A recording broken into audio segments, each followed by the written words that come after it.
Welcome to the next tutorial, and in this what we're going to be doing is moving on for where we've been so far. So where have we been? Well, done a little bit, haven't we? Quite a bit.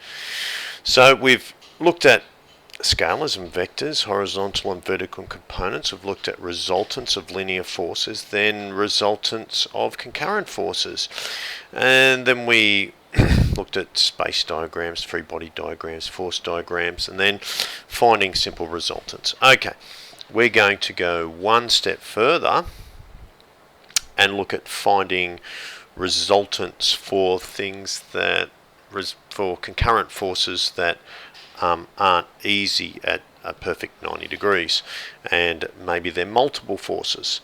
So what are we going to do here? Okay, resultants, and we're going to be looking at the concept of concurrent forces. This time we're looking at maybe something like this, where we've got three different forces. They're not at 90 degrees. It's quite complicated, and we want to solve this mathematically. So what do we do? Well, I'll probably give you a space diagram. A space diagram. Alright. So this is out on the farm again. This time the third brother's come along, and I'm going to draw my best donkey, and there's his tail. And what we've got is we've got three brothers this time. And yeah, okay, that's not great. So here's the brother. We'll get looking at a top view, okay, and I better draw the donkey's mane, and I don't know if you're going to be able to see his legs, but okay, yeah, we've established that I'm not an artist. All right, so we've got one brother pulling in this direction. That's his shoulders, and we've got another brother pulling in this direction, and that's his shoulders. Okay, looks a bit weird. And then we've got another brother pulling in this direction. Here we go, and there's his shoulders. All right, so they're all pulling at different strengths and at different angles. So one thing I've been able to establish, because I've studied this because I had a drone flying over their farm, and it just looked like an interesting thing to look at. So this is 10 degrees. And this one here is going to be 45 degrees, and the angle just in here is going to be 25 degrees. Okay, so we've got some degrees sort of working as well. Well, how hard are they trying to pull this donkey? Because they're trying to get it into the shed, and they're all arguing with each other. It's really a horrendous situation. I hope someone comes out and talks to them soon about it. And so yeah, we've got them all doing something like that, pulling in different directions. Alright, so after a space diagram, what do we do? So if we go one space diagram, what's the second thing we do? Well, if you answered that we do a free body diagram, you are correct. So a free body diagram.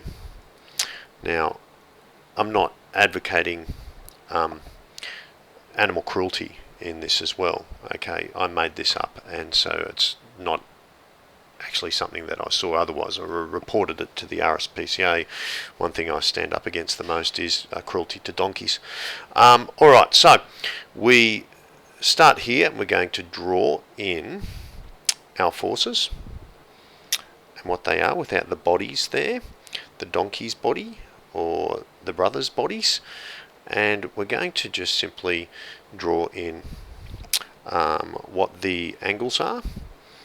And this is 10, and this is 45, and this is 200 newtons, this is 300 newtons, and this is 500 newtons. Okay, that's great. So the next thing that we're going to be doing after this free body diagram, if I was going to be solving this graphically, which we're going to be looking at after this, but we're going to be solving this analytically, which means mathematically, I don't need to go to a force diagram. I can go straight to solving it. And the way we're going to solve it is we're going to find out what these forces, horizontal and vertical components are. And I'm going to split this video into two, because otherwise it's just going to go on for too long, and no one wants to see that happen. Alright, so I'm going to then draw a table, just a simple table, and it should be 3 rows and 3 columns, like so. This is going to be the original force.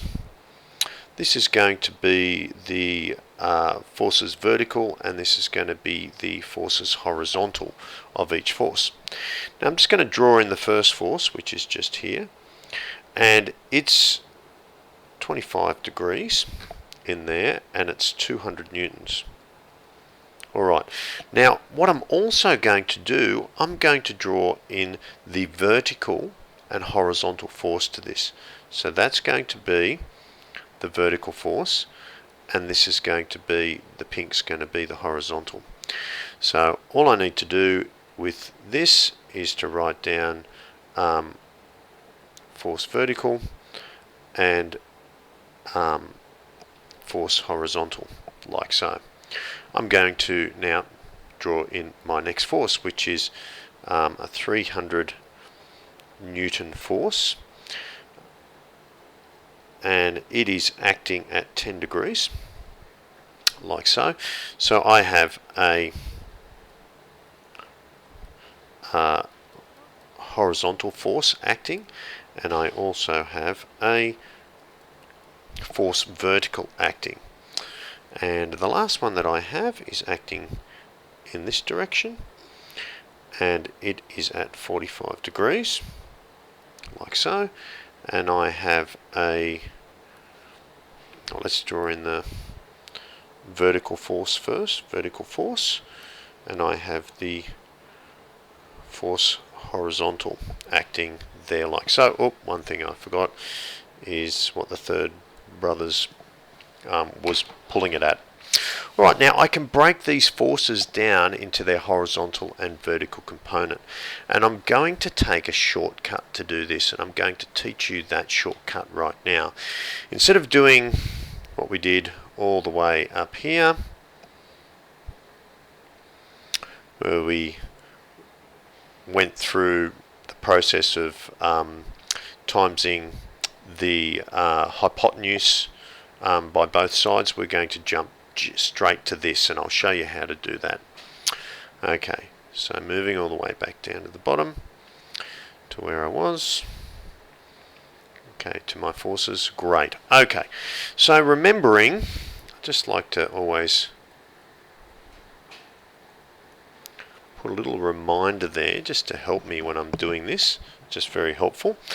Okay, so my vertical force is acting up, and this is going to be, of the forces, the adjacent force, because it's the closest to the angle. So the adjacent is cos. So I can just type in 200 cos 25, and that's what that force is going to be. Now, one more thing that I forgot to say: if I have a force acting up, that's going to be positive. If I've got a force acting right, that's going to be positive. If I have a force acting downwards, it's going to be negative. If I have a force acting to the left, it's going to be negative. So this is going to be a positive force. That's great. Now, the force horizontal here is a little bit different, because it's acting opposite direction to the positive, so that's going to be a negative force. And I just draw those near my representation of those forces, because they do actually help. And this is going to be the opposite force, so this is going to be sine. So we're going to go negative 200 because it's going in the opposite direction, sine 25. Okay, let's move down to our next force.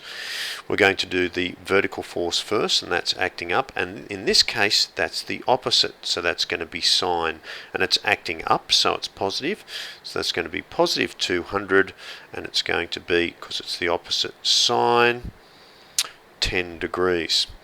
And the force horizontal here is acting in the right hand direction, so you can see there that that's positive, and this is going to be the adjacent, so it's cos. So we go 200 and it's positive cos 10 degrees. Okay, let's do the last one. In this scenario, I have the vertical force. Now it's acting down, and we say anything acting up is positive, so this is acting down, so that's negative. So we've got negative 500, and this is adjacent, so that's cos cos 45. And we can see the horizontal is acting at the right, so that's positive. So positive 500, and that's going to be sine 45. Okay, so I'm going to finish this tutorial now, and we're going to be jumping to the next tutorial where we can find out, we can add some of these forces together.